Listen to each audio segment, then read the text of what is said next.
Hello, I'm Ty Mason of the DiabetesCouncil.com, a researcher, writer, and I have type 2 diabetes. Today I want to give you foods to avoid if you have diabetes. Now after you watch the video today, I invite you to check out the description box for my new ebook. This is one of the most comprehensive diabetes meal planning books you can find. It contains diabetes-friendly meals and recipes, different goals such as 800 to 1800 calories per day meal plan, diabetes meal planning tips and tricks. There are also tons of diabetes-friendly recipes for everyone. Now, if you're like me, you would much rather hear a positive message than a negative one. But sometimes we need to hear the "you can't" message just as much as the "you can." This video is going to give you general guidelines about foods to avoid. It doesn't mean you can't ever have them, but the foods on this list are the ones that you might partake of only on special occasions and celebrations. So let's get started. Now the first group of foods you should avoid is pretty obvious. Sugary foods. And by this I mean foods that are pretty much all sugar. You know, table sugar or sucrose is basically half glucose and half fructose, and fructose gets metabolized and converts to fat at a higher rate than does glucose. The World Health Organization recommends that those with type 2 diabetes take on no more than 25 grams of sugar per day, and that's not a lot. You see, the main problem we find is that with all the processed foods these days, you can be eating a lot of sugar without even knowing it. That's why we must be good label readers. Now, let me say that not all carbs and sugars are exactly the same, and while it's good to read those labels for carbs and sugars, also be aware of the glycemic index and the glycemic loads of foods as well. But did you know that some of these products are just loaded with sugar? Pasta sauces, most condiments, breakfast cereals, pizza, dried fruit, regular soda. The list goes on and on. And I'm also sad to inform you that this includes much of what we would consider desserts. Cookies, pies, cakes, you know, all the good stuff. Well, we have got to watch out for those as well. There are certainly some sugar-free or reduced sugar substitutes in this category that are really awesome, however. Another group of foods we really need to stay away from is pasta. I know, it's one of my favorites too, but even the best of pastas have a medium GL, and most have a rather high GL.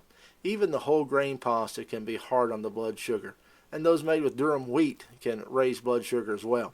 The problem is a little pasta is really okay, but the sauces we put on them are usually the problem, and honestly, who wants to eat pasta without a sauce on them? And if we could stick to the half-cup serving and go very light on the sauce, pasta could be a once-a-week food. But we all know we're going to eat more than a half a cup, and we're going to load it on the sauce. So avoid this as an every-week type of food. Another food we really need to keep our distance from is potatoes. I know, a baked potato with butter, sour cream, cheese, bacon. I'm getting hungry just thinking about it. But potatoes are just way too high on the carb scale.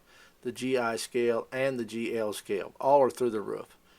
This thing goes for French fries, potato chips, baked potatoes, pretty much anything that has to do with a white potato. Now, as an alternative, you can sneak in a baked sweet potato on occasion. I know, sweet is better than regular for diabetes, go figure. Dried fruits is something you will need to avoid as well. The main reason is that when the water is removed from these fruits, like raisins, prunes, and so forth, the sugars are intensely concentrated. Some diabetes experts want you to stay away from most fresh fruits altogether. Now, I think that's a mistake. Most fresh fruits have an extremely low GL and do not impact your blood sugar like some believe. And while on the topic of fruit, stay away from canned fruit that is packed in heavy syrup. Heavy syrup is another word for sugar. And if you can't get canned fruit, or if you have to get canned fruit, look for those canned in either their own juice or in water. Rice is something we need to watch as well. Now, some will say only white rice is bad rice, but there are some others that need to be avoided too. Even some whole grain rices have a rather high GI and a GL. Now, I agree that most white rice needs to be avoided. White rice has an adverse effect on your blood sugar, and most experts when talking about rice will also lump in white bread and white flour. I'm not one of those. Of course, I'm not an expert. White bread has a pretty low GL actually, almost as low as whole wheat on a per slice basis. While I don't advocate having sandwiches on white bread every day, I also don't put it in the category of superior avoidance. While I guess not technically a food, there are several beverages you also need to avoid, one being alcohol, particularly beer, regular beer. I'm not saying that because I'm anti-alcohol, but because it's simply not good for your blood sugar. Neither is regular soda or most fruit juices. Again, be a label reader and do your research. As we come to a close on this video, I want to say again that these are not foods that you cannot ever have. These are foods that you should avoid on a daily basis. Every now and then, enjoy a baked potato and a small piece of birthday cake. Just be sensible about those choices. Don't forget to get my new ebook, and please subscribe to our channel for many more videos like this one in the future. I want to thank you so much for watching. I'm Ty Mason.